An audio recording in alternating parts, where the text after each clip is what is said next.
baby.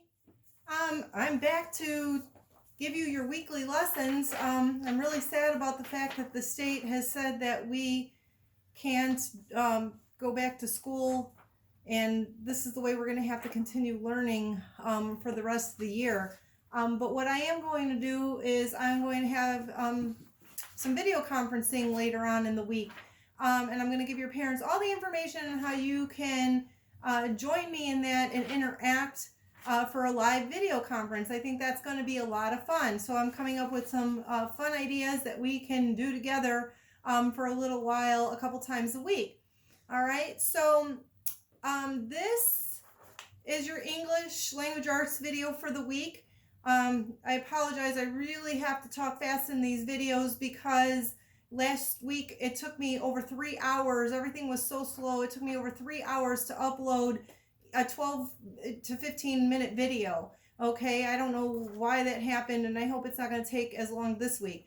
But this week in spelling, I'm going to start with spelling. I have your list of words, and these words are all inflectional endings, and that basically means we're going to change the Y to an I when we need to change the ending of our word or the tense of our word. We learned all about this in grammar. I want you to think about the grammar rules that we've learned how we know to change the Y to an I and so forth.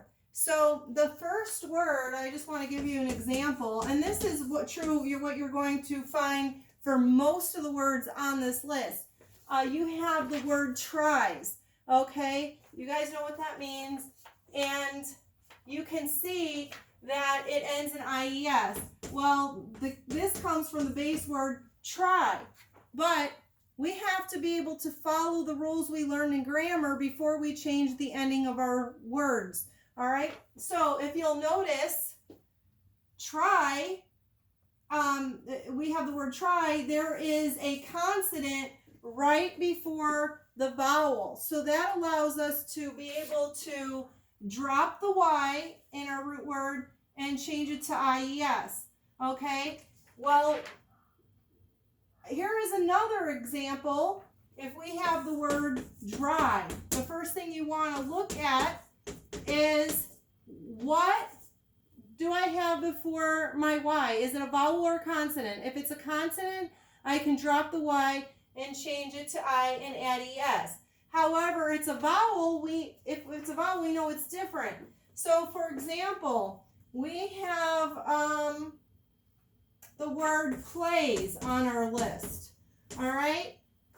Now, we can only add S and not drop the Y to this because we have a vowel before our Y.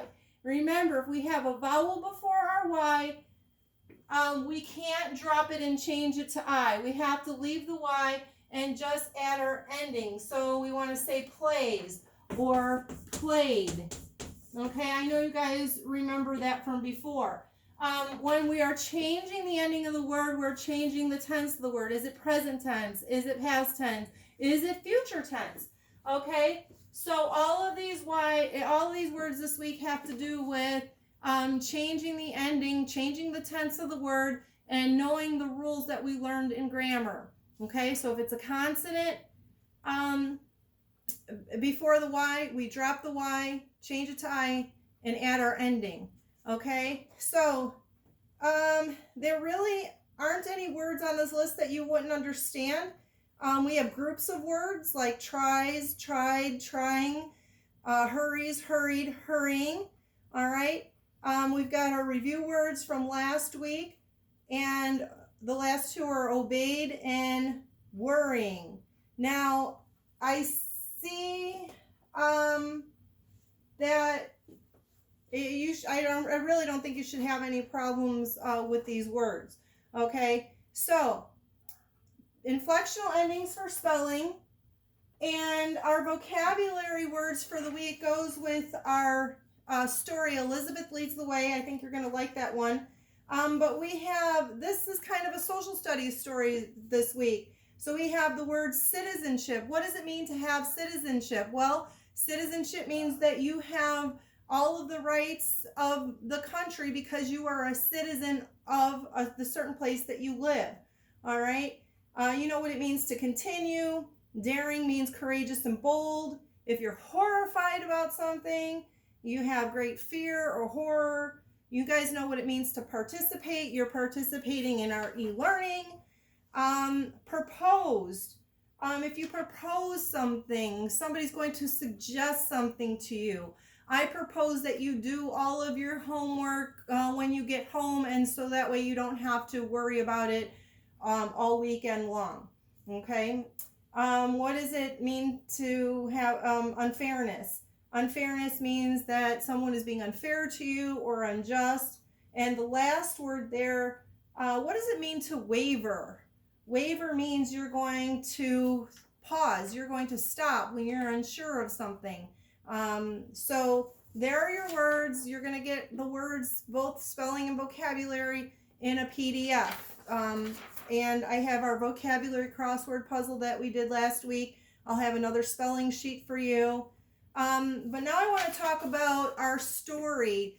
We're going to do point of view again. There's a lot of point of view in third grade. It's just going to be review for you. This story is going to be a biography. We haven't had a lot of biographies in third grade.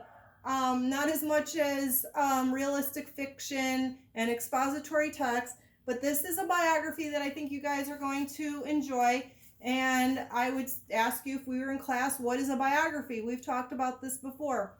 A biography means that this is a story written about somebody's life by a different person. This person, Elizabeth Cady Stanton, did not write the story about herself. If she did, that would be called an autobiography. In this case, this was written by Tanya Lee Stone.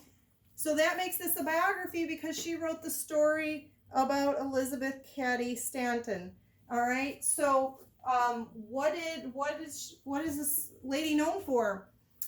She lived in the 1800s, and I'm not going to give it away because I want you to find out what goes on in the story yourself. But I want you to read it and think about how she made life better for citizens, okay, especially women. All right, so you're going to read this story in your reading book. It starts on page 432. I'm looking at it upside down. 432. It's not a very long story, so it shouldn't take you that long to read.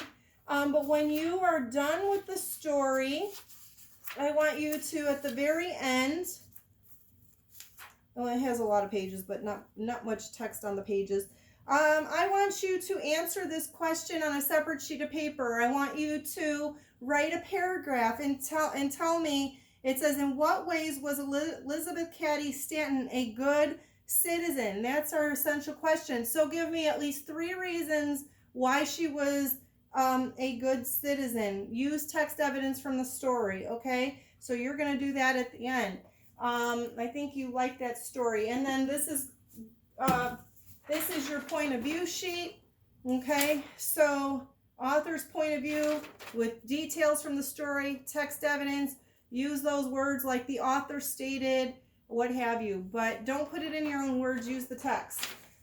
I'm gonna give you a math video for tomorrow, but I want you to have some closure on our math chapter. On Friday, we completed the chapter review, and I think it's fair that you kind of see how you do on this test. So this is kind of a practice test that I would have given you if you were in school. I'm going to upload this for your parents, and you can, take this practice test to see how you would do. There are only 10 questions, and then tomorrow we're going to start a new chapter, and I'll have a fresh new video for that.